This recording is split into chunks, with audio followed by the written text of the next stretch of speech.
This is doable. Agreed? Everyone agrees? Yeah.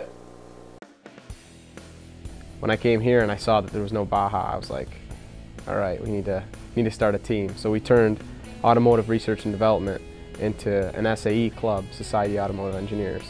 From there, we decided where we wanted to go. For the expense to get into the sport, plus everybody's interest in getting muddy, we decided to go with Mini Baja. It took 2 years before we actually made it to a competition. The first year, the frame was built, suspension was developed, time and financial support was limited.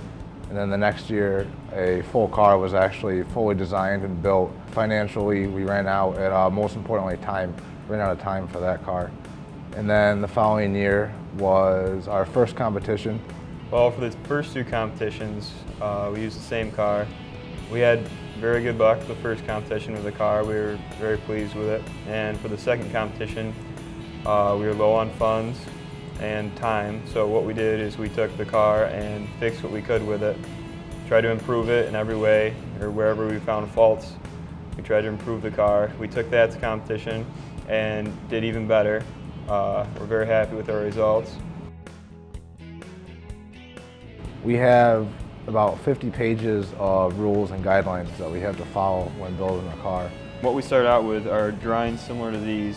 These are right off of SolidWorks. This is where we design and actually build the car in the computer. We've had many failed designs, and usually that helps us in the end. I'm Daniel Jones. I'm an associate professor of mechanical engineering technology. When you're working on something like this, you can come up with the best design, but when you purchase parts and go to put them together, things never turn out exactly like you think they would.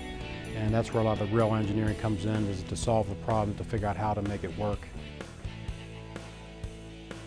The competitions are a great experience, not only for our learning abilities, but just a lot of fun as well. Everybody there has a ton of fun. The memories that we get from there are something that are definitely going to stay with us for a while. The first 2 days are what's called the static competition. That includes our tech inspection. That includes design judging. That's actually probably the most stressful and the most rewarding when you actually finally get through it. There's a number of different dynamic events, which usually are all on the third day if you can get through them. There's acceleration. There's braking, where you have to stop in a certain space and lock up all 4 of your tires.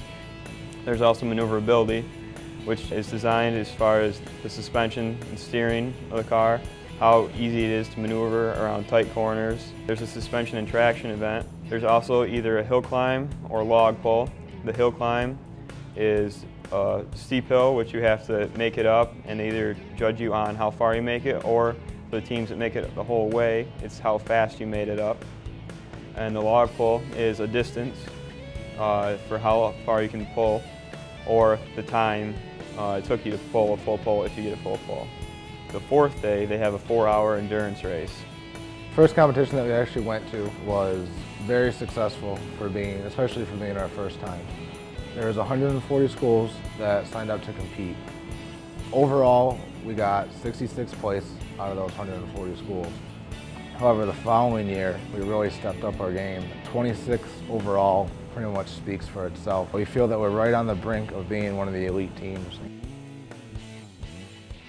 This project would not be possible at all if it wasn't for the help and the support that we get from the local community. We're looking at between $15,000 to $20,000 to build an entire car from start to finish, and that doesn't include travel funds. The SUNYIT faculty and staff has been huge in supporting us. I think there's a lot of challenges that are inherent with trying to do things on a very tight budget, because they have to be more innovative to overcome problems. Instead of just buying the things, they have to engineer them themselves. And I think that's where a lot of the innovation and learning comes into place.